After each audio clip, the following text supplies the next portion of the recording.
Hello friends.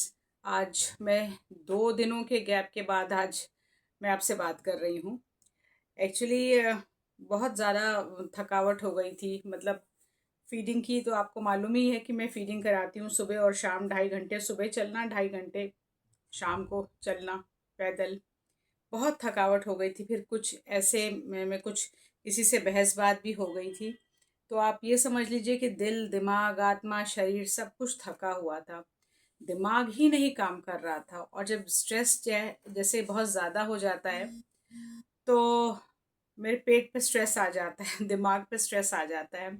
बहुत तकलीफ थी, बहुत पेट में दर्द था, बहुत ज़्यादा सर भारी था, टेंशन बहुत ज़्यादा थी। तो मैं इसलिए जो है बिल्कुल भी मैं वीडियो बना नहीं पाई। और फिर मुझे लगा कि वो सब जो भी कुछ बातें हुई हैं वो आपके साथ क्या उसको शेयर करना है, क्योंकि फीडिंग में तो इस तरह की दिक्कतें आती रहती हैं।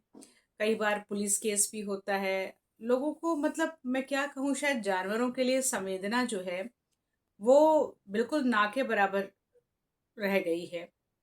मतलब कुछ समय के बाद मुझे ऐसा लगता है कि जानवर जो है वो शायद इंसानों से बेहतर हो जाएंगे। और आज भी जानवर इंसानों से बेहतर ही हैं। इंसानों के अंदर इंसानियत नहीं है, जरा से भी इंसानियत नहीं है। छोटे छोटे डॉग्स के बच्चे, कैट्स के बच्चे, उनके लिए संवेदना जरा सी भी नहीं है कि ये बेचारे भूखे रहेंगे, क्या है, क्या होगा इनके साथ, क्या नहीं। कुछ नहीं सोचता इंसान, सिर्फ अपनी सोचता है, अपनी अपनी कि जी ये गंदगी कर देंगे तो ये कर देंगे, ये किसी को काट लेंगे। क्यों काट लेंगे? 3-3 महीने के बच्चे क्या क्या काटेंगे किसी को, आप बताओ। अगर काटेंगे तो अपने आप को बचाने के लिए काटेंगे ना। तो ऐसा हम मतलब ऐसी सिचुएशन क्यों पैदा करें, ऐसी परिस्थिति अपने आसपास का माहौल ऐसा क्यों पैदा करें कि ये काटने पर मजबूर हो जाएं या पंजे लगाने पर मजबूर हो जाएं। बच्चे ही तो हैं, जैसे इंसानों के बच्चे वैसे इनके बच्चे। इनको प्यार से तरीके से भी तो हैंडल किया जा सकता है ना। इनका पेट भरा रहे, इनको इनके साथ कंपैशन हम क्रिएट करें तो कुछ कुछ भी मतलब ऐसी कोई इतनी कोई बड़ी बात या खास बात तो नहीं हो जाएगी ना। अरे बच्चे ही तो हैं। एक्चुअली मैं जहाँ फीडिंग कराती हूँ वहाँ एक फीमेल डॉग ने ना 8 बच्चे दिए थे। तो एक बच्चे को तो अडॉप्ट कर लिया किसी ने। अब 7 बच्चे उसके बच्चे हैं और वो बच्चे अब बड़े हो रहे हैं, 3 महीने के हो गए हैं। तो उसको लेके काफ़ी RWA में काफ़ी बहस कहा सुनी चल रही है। तो हम लोगों ने कुछ लॉयर्स को भी बुलाया है एक हफ्ते के बाद, ताकि वो लोगों की जो भी परेशानियां हैं, जो भी चीजें हैं, उनको अपना वो करे। और परेशानी क्या, किसी को जबरदस्ती की ओढ़ी हुई परेशानियां हैं। ये पॉटी कर देते हैं, ये गंदगी कर देते हैं। अरे नगर निगम की जिम्मेदारी है सड़कों की सफाई की, नगर निगम की जिम्मेदारी है जो MCD के पार्क्स हैं, है ना। तो उनकी जिम्मेदारी, वो अपनी जिम्मेदारी नहीं निभा पा रहे, तो बच्चे क्या करें। जानवरों के लिए कोई बाथरूम बना होता है? उन्हें बुद्धि है? 3 महीने के कुत्ते के बच्चे को बुद्धि कि उसे कहाँ गंदगी करनी है, कहाँ नहीं करनी है। लोग जब पार्कों में कूड़ा फेंकते हैं अपने घरों का, और पार्कों में कपड़े सुखाते हैं MCD के पार्क में, वो गलत नहीं है। ये बच्चे वहां पर खेलते हैं, वो गलत है। पता नहीं। पार्कों में जा जा कर देखिए, लोगों ने सब रस्सियां बांध रखी है, कपड़े सुखाते हैं। पार्क बच्चों के खेलने के लिए, वॉक करने के लिए, कि कपड़े सुखाने के लिए है? कपड़े सुखाएंगे। और अपने घरों का सारा कूड़ा, बहुत से ऐसे लोग हैं जिन्होंने किसी कूड़े वाले को लगाया नहीं है, ना ही वो MCD की गाड़ी में कूड़ा फेंकते हैं। उन्होंने पार्कों को कूड़ेदान बनाया हुआ है। घरों का जो कूड़ा है वो ले आएंगे और वो सारा कुछ जो है वो उसमें पार्क में झाड़ू लगा के सारा कूड़ा पार्क में डाल देते हैं। बचा हुआ खाना, सारी गंदगी वो पार्क में डालते हैं। वो गंदगी नहीं है, वो कानून तोड़ना नहीं है। हाँ, कुत्ते के बच्चे वहां खेल लेंगे, वो कानून तोड़ना है। वो गंदगी कर देंगे, वो कानून तोड़ना है। समझ में नहीं आता। तो कहाँ जाएंगे जानवरों के बच्चे? उनको तो भगवान ने कोई घर दे के नहीं भेजा ना।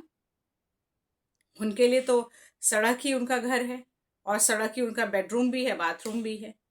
कोई कुछ खाने को दे देता है तो बेचारे खा लेते, वरना भूखे प्यासे रहने की भी जो ताकत है ना, वो भी भगवान ने उनको दे करके भेजी है। छोटे छोटे बच्चे, अभी हमें पानी ना मिले ना गर्मियों में, फिर हमें समझ में आएगा। या सर्दियों में हम प्यासे रहें 2-2 दिनों तक, फिर हम जब बौखलाएंगे तब हमको समझ में आएगा। उन बच्चों को बौखलाहट नहीं होती, भूखे प्यासे घूमते रहते हैं, खाना मांगने जाएंगे तो लात खाते हैं। पता नहीं क्या दिक्कत है। चलिए, आज एक और इंसिडेंट हुआ। मैं कहीं गई थी, तो वहाँ पर एक जैसे वेंडर्स नहीं होते, स्ट्रीट वेंडर्स सड़क पे दुकान लगा करके बैठते हैं, उसमें एक यंग लड़का था। आप विश्वास करेंगे तो मतलब 25-26 साल का लड़का रहा होगा। वो स्ट्रीट वेंडर्स जो सड़क पे बैठ करके वो फल फ्रूट वगैरह बेचते हैं, उसमें एक लड़का एक दूसरे लड़के से बात कर रहा था। क्या कह रहा था कि मैं अपनी बीवी के साथ बहुत टाइट रहता हूँ, और मैंने उसको बोल रखा है कि अगर तूने मेरे बाप को नाश्ता नहीं दिया तो घर से निकल जा, और ये इस घर में रहना नहीं है। पहले तो मुझे खैर क्या है, ये तो मानसिकता है सबकी अपनी अपनी, मैं इसमें क्या कहूँ, लेकिन मुझे एक चीज़ ये समझ में नहीं आती कि आप अपनी पत्नी से तो एक्सपेक्ट कर रहे हैं ना कि वो आपके पिता को नाश्ता बना कर दे, घर की देखभाल करे। कभी लड़का जो है, कभी वो अपनी बीवी के माँ बाप के लिए कभी ऐसा करता है, कभी सोचता है? समस्या कुछ नहीं है, जबरदस्ती का ईगो आता है बीच में।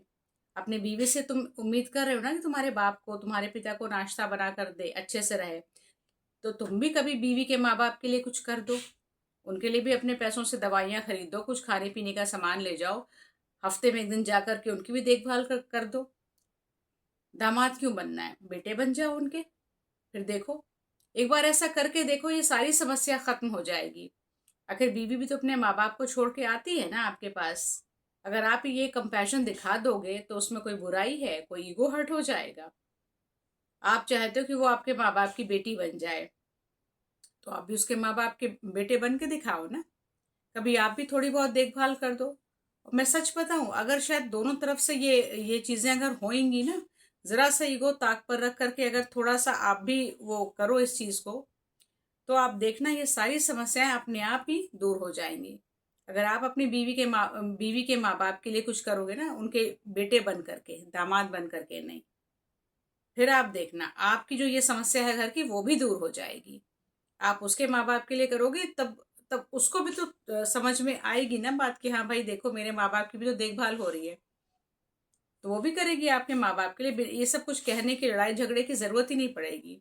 उसको भी तो अपने दिल में अपने माँ बाप के लिए प्यार है ना, खाली आपको थोड़ी है। मैंने ऐसे ऐसे लोग देखे हैं कि 4 बेटियां हैं, शादी कर दी, वो 4 बेटियां और दामाद मिलके एक अकेले माँ बाप को नहीं रख सकते। मैंने अपने कलीग्स, मतलब अब चलो मैं किसी कलीग्स की क्या बात को, अपने आसपास भी देखा है। मेरी एक फ्रेंड है, 3 सिस्टर्स थी, फादर की डेथ हो गई, खाली मदर उनकी बची, और तीनों सिस्टर्स की शादी हो गई। आप विश्वास नहीं करेंगे, वो तीनों बहनें मिल करके एक अपनी माँ को नहीं रख सकते। क्यों? क्योंकि उनके ससुराल वालों को पसंद नहीं है। माँ को भी कोई पसंद नापसंद करता है। और आज वो बेचारी बूढ़ी औरत, आंटी मेरी, वो अलग से एक फ्लैट लेकर के रह रही हैं और मेड लगा रखी है। सोचिए। चलो मैं मानती हूँ कुछ लोग प्राइवेसी पसंद करते हैं, लेकिन ऐसी क्या प्राइवेसी है भाई? मतलब हद है यार। मतलब लड़की के माँ बाप हैं तो उनका कुछ नहीं, सब कुछ लड़के के माँ बाप का है। ऐसा कहीं होता है?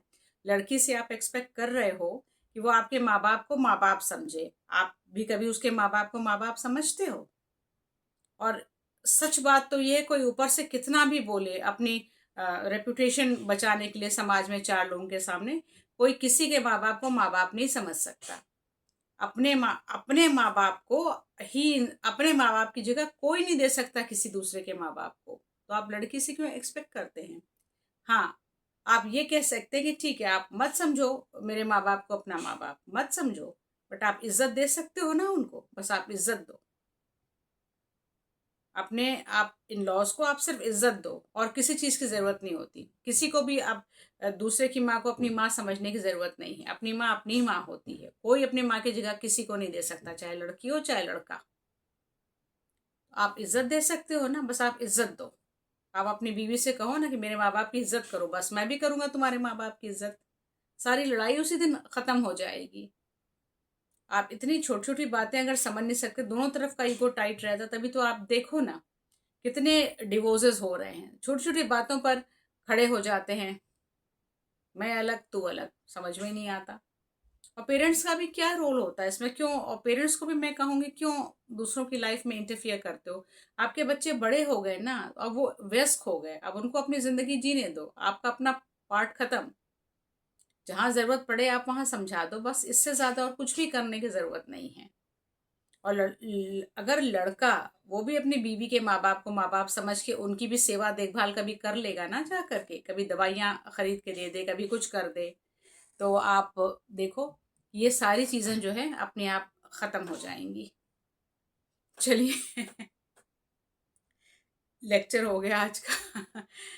खैर मैं लेक्चर नहीं देना चाह रही थी, अपने मन की बात मैं कर रही थी और ज़रूरी था करना, क्योंकि आज मुझे अजीब सा लगा, मुझे लगा कि मैं आपके साथ शेयर करूं।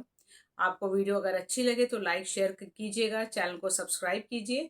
और जो भी आज मैंने बात कही है, अगर आप भी इससे कुछ इत्तेफाक रखते हैं तो आप भी अपनी बात कमेंट के ज़रिए आप बता सकते हैं, मुझे कमेंट करिएगा और बताइएगा।